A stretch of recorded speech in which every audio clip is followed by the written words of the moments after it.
This is Law & Order SVU, Season 1, Episode 12, Russian Love Poem. The poem comes at the end, so wait for it. We open up and a mother and daughter are walking into their apartment. Andrew, they walk into the bedroom. Daddy? He's dead.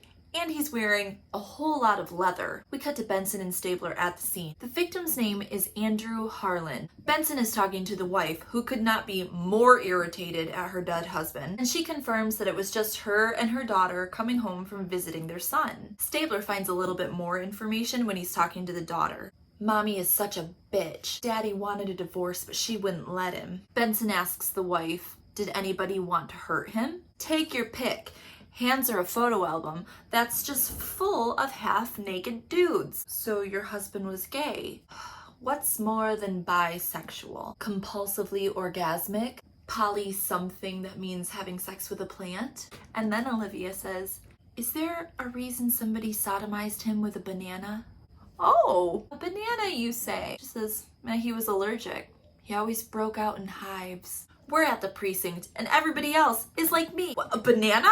A banana? Maybe it was a sex game gone wrong. Cassidy is looking at the photo album like, I know this dude. Where do I know him from?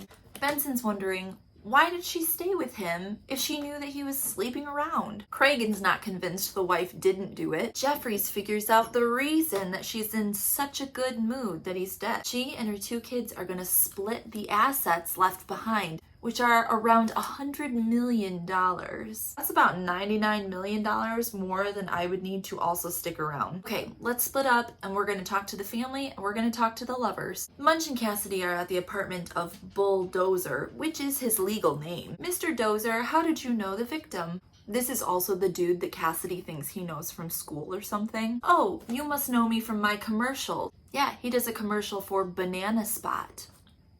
Maybe it's a red herring? He also boldly proclaims that he was born to be in porn. Yeah, he had a relationship with Andrew Harlan, but he ended it because he stopped paying for dinners. Benson and Stabler are at the apartment of Adam Harlan, Andrew Harlan's son. And we found out, yeah, he doesn't like mommy much either. And he used to be close to daddy until daddy started doing his girlfriends.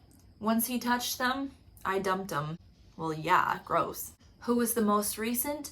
Becky Sorensen. She is a painter. They catch up with Becky Sorensen as she's moving this enormous painting. Yeah, Adam thought small, but there was nothing small about Daddy. Ugh. Yeah, they had broken up after 2 weeks. She's cleared. Do you know these guys? Flipping through the photo album. Oh no.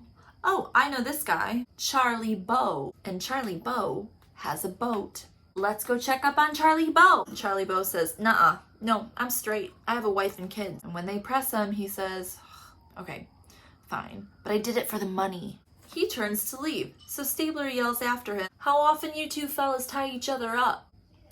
Come on, Stabler, you don't out somebody like that. That's not cool. So he comes back and he says, yeah, it's called bondage. But I didn't tie him up. He tied me up because I was ticklish and he wanted me to hold still. Benson's like, la la la, gay stuff, la la la. Okay, do you know the other guys? What? Other guys? No, I'm the only one. It was the first time for both of us. And Stabler's just like, no.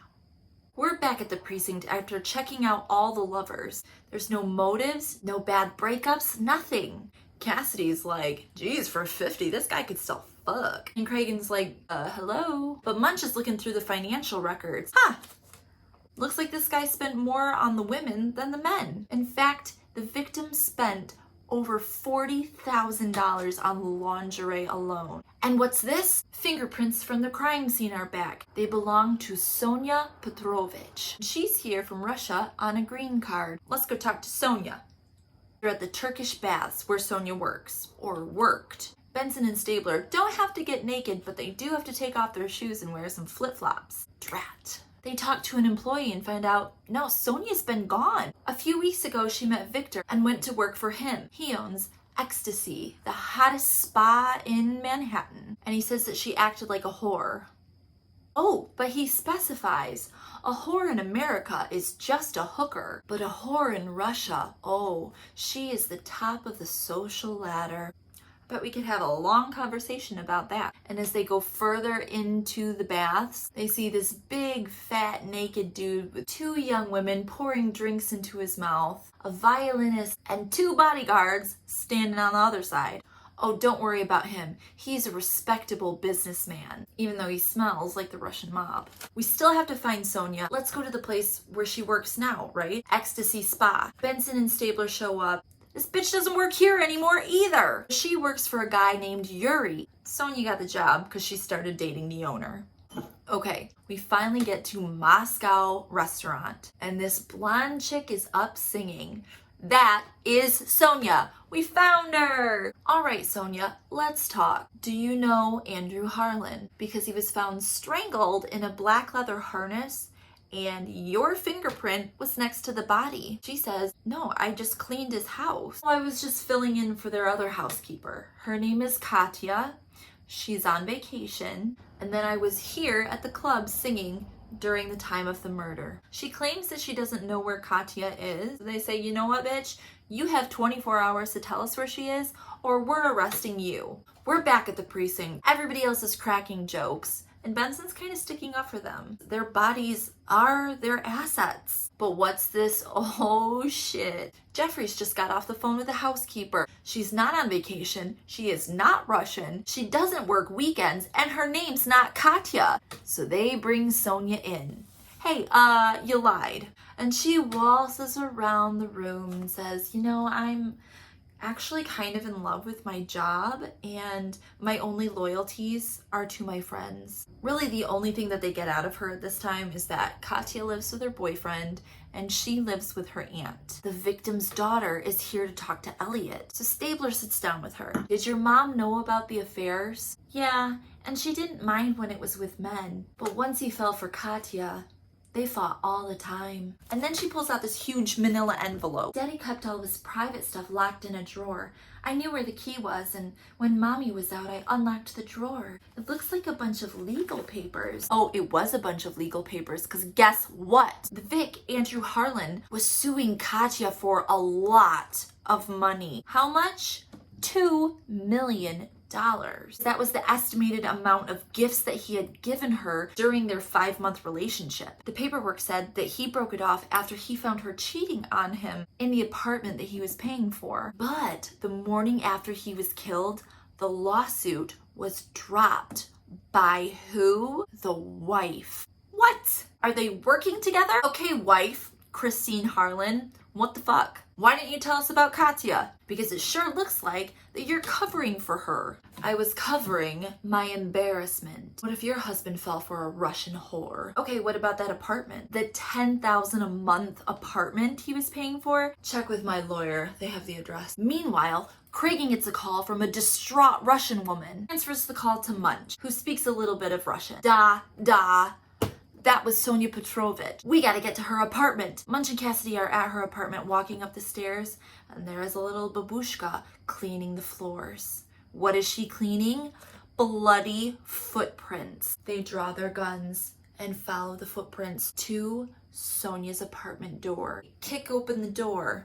Nope, she's already dead. Her and her aunt. Hacked apart with an axe. Benson and Stabler show up at the apartment and get the news about Sonia. And as they're standing there, a dude comes out only speaking Russian. Munch translates, and basically, he was Sonia's cousin. They don't get a lot of information from him. They're back at the precinct. And suddenly, this Russian dude runs in, and he's super passionate. He's talking about true love. So they bring him into a room. Turns out his name is Alexander Stragov. And he starts yelling, "You want to blame Katya? I won't let you. Andrew Harlan, it was me. I killed him." Click. Turn the tape recorder on. Go ahead and say that again. He says, "It was me. I shot him like a dog." Fuck. Okay, bye. Because the victim wasn't shot. He was strangled. They ask him if he knows Sonia. Do you know she's dead? He says, yes, but I didn't kill them. I only killed the guy that I actually didn't kill. We still haven't found Katya. They track her down through the doorman at that expensive apartment, and they find her at the Peninsula Hotel at some swanky event. And she immediately starts to charm Stabler. "Do you like me? Do you want to make love to me? Step off." Stabler is like, hey, your friend is dead. She doesn't want to go in because she wants to be at the party, and they say, okay, 9 a.m. tomorrow, or we're calling immigration, bitch. Jump ahead to the next morning, and they're questioning her. Do you know Alexander Stregoff? Because he confessed to Andrew's murder, and we don't think he did it. Also, your fingerprints were by Andrew's body, so care to explain? Fine. Sonia and I went there to tease him. We used to have threesomes. Yeah, he tricked me, and then he sued me. What a dick. Didn't you cheat on him? What? No. I found him in bed with 2 dudes. Yeah. Where did you go after you got done teasing Andrew? We went and heard Sonia sing at work. So are you responsible for the whole banana situation? Yeah, that was me.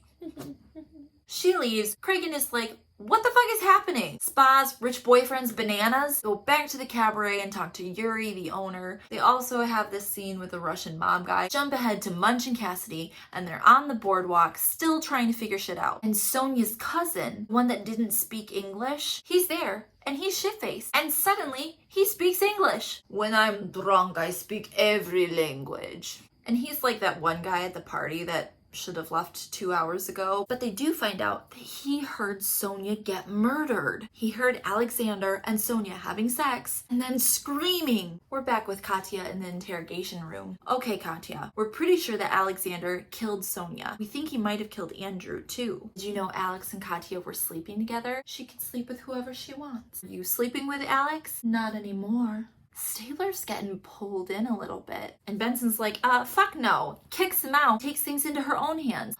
Look, bitch, we could easily convict you because you were getting sued, your fingerprint was at the scene, and then they go back and forth. What are you, just a sex machine with an ATM between your legs? You should sleep with more men. Maybe then you wouldn't be such a bitch. I catch murderers. That's my job. Fine, I'll help. And then we have ourselves a sting. Now we're in a van with Benson and Stabler and Munch. Munch is translating as they're listening in to Katya canoodling with Alex. She's saying, Alex killed Andrew, so he must really love her. Wait! And you start hearing somebody yell. He's saying he should just get it over with now. Go, go, go. In the restaurant, Alex is running around with a gun. Put the gun down. He opens it up and drops out all the bullets but one. We knew a game of Russian roulette was coming, obviously. He spins it and points it to his chest. Let me tell you about a Russian love poem. Could be long, it could be short. That's the title! I brought Katya to America. I loved her, but she left me. She had no gratitude. Click. I went into his house after the girls left. He's talking about the Vic, Andrew Harlan. I strangled him with a rope. I wanted Katya to pay. Click. And yeah, I killed Sonia too. I knew she talked to the police. Then her aunt came home early and found me. What could I have done? Put the gun down. I wanted to be happy, but Katya hurt me. Kitty! No one hurts me, not even this gun. And then he pulls the trigger again, shoots himself dead. The last scene is Benson and Stabler walking away with an obvious voiceover to wrap things all up. And that mess was Law & Order SVU, Season 1, Episode 12. Jum jum!